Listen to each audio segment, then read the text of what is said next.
क्या कभी आपने सोचा है कि एक दिन आप अपनी आंखें हमेशा के लिए बंद कर लेंगे और फिर कभी नहीं खोल पाएंगे और अपने प्यारों की आवाजें आखिरी बार सुनेंगे लेकिन उनको जवाब भी नहीं दे पाएंगे। जब वो वक्त आएगा आपका जिस्म यहाँ जमीन पर होगा लेकिन आपकी रूह एक अजनबी आलम की तरफ रवाना हो जाएगी। तो पहली रात और उसके बाद 40 दिन तक आप क्या महसूस करेंगे? आज हम साथ मिलकर उस राज्य भरी बरजक दुनिया में जाएंगे। वो सफर जो हर इंसान को करना है, लेकिन एक शख्स को यह सफर बहुत अच्छी तरह मालूम था, हमारे प्यारे नबी मोहम्मद सल्लल्लाहु अलैहि वसल्लम। तो आइए शुरू करते हैं। हमारे नबी सल्लल्लाहु अलैहि वसल्लम ने फरमाया, हर रूह को मौत का मजा चखना है। अब वो वक्त आ गया है जिसे तुम सालों से टला आते थे, जिसे तुम समझते थे कि कभी नहीं आएगा। आखिरी सांस जुबान बोल नहीं सकती, आंखें एक जगह जम जाती है, दिल एक बार धड़कता है और फिर रुक जाता है, पैरों से ठंडक शुरू होती है और पूरा बदन ठंडा पड़ जाता है। लेकिन यह कोई मामूली ठंडक नहीं, यह इशारा है कि रूह जिस्म से निकलने वाली है। उस वक्त रूह पैरों से निकलती है, फिर टांगों से, पेट से, सीने से और आखिर में गले तक पहुंच जाती है। सूरह अल वाक़िया में अल्लाह फरमाता है, जब रूह गले तक आ जाए उस वक्त सारा दर्द एक साथ इकट्ठा हो जाता है, जैसे कि पूरा बदन एक साथ चाकुओं से काटा जा रहा हो। हदीस में है कि रूह शुरू में जिस्म में आना नहीं चाहती थी, इसीलिए निकलना भी मुश्किल कर दिया गया। इस तनकीह के वक्त आपके पास एक स्याह रूप आता है, शैतान, वो लानतुल्लाह जो जिंदगी भर गुमराह करने की कोशिश करता रहा। आखिरी बार आता है, इस बार हाथ में पानी का प्याला लिए कहता है, अपना ईमान छोड़ दो, ये पानी ले लो। उस वक्त सारी जिंदगी फिल्म की तरह आंखों के सामने गुजर जाती है। नमाजें, गुनाह, आंसू, गफलत, तौबा सब याद आता है।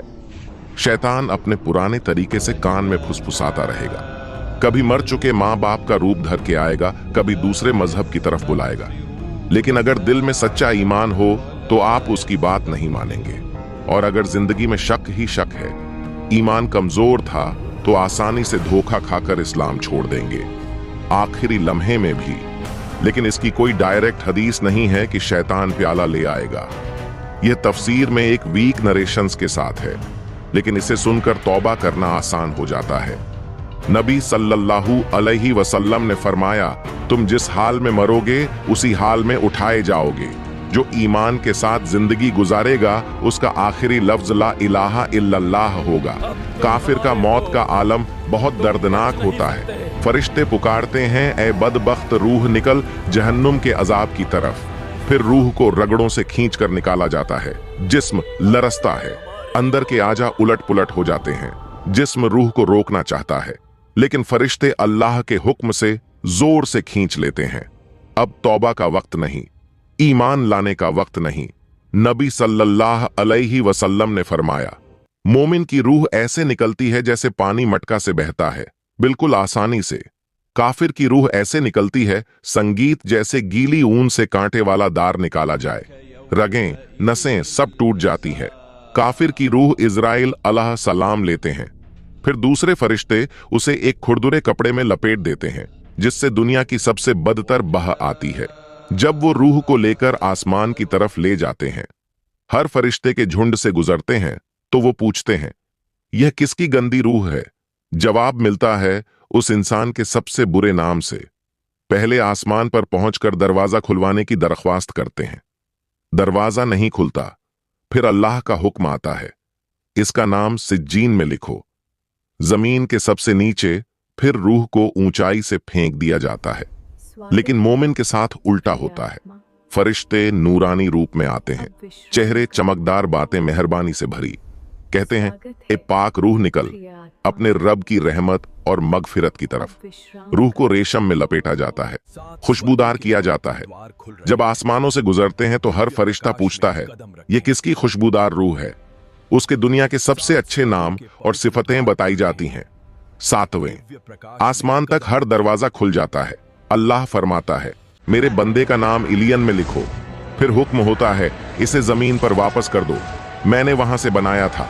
वहां लौटाना है, वहां से दोबारा उठाना है। मौत के बाद जिस्म जमीन पर रहता है, गुसल दिया जाता है, नबी सल्लल्लाहु अलैहि वसल्लम ने फरमाया, अपने मुर्दे को अच्छी तरह गुसल दो, क्योंकि रूह अब भी जिस्म से एक अजीब ताल्लुक रखती है।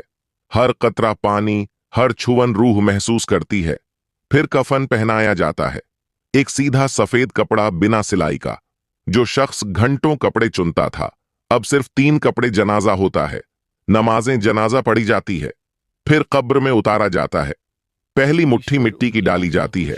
आप सुन सकते हैं लेकिन जवाब नहीं दे सकते। सब चले जाते हैं। पैरों की आवाज दूर होती जाती है। फिर कब्र हिलती है, दीवारें फटती हैं, मुनकर और नकीर आते हैं। आंखों में बिजली, आवाज में गरज, बाल जमीन तक पूछते हैं, मन रब भूखा, तेरा रब कौन है? वह कहता है, मेरा रब अल्लाह है। मन दीनू का, तेरा दीन क्या है? वो कहता है, मेरा दीन इस्लाम है। और अब तीसरा सवाल, यह सबसे बड़ा, सबसे खूबसूरत और सबसे खौफनाक सवाल होता है। फरिश्ते कहते हैं, उन देखो, और अचानक कब्र के अंधेरे में एक नूर फैल जाता है। एक चेहरा मुबारक जाहिर होता है।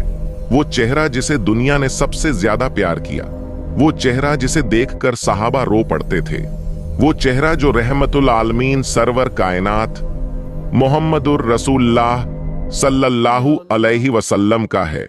फरिश्ते कहते हैं, माँ कुकूल फी हाद रज, यह शख्स कौन है? इनके बारे में तू जिंदगी में क्या कहता था? इन्हें जानता है। अब मोमिन के दिल से आवाज निकलती है,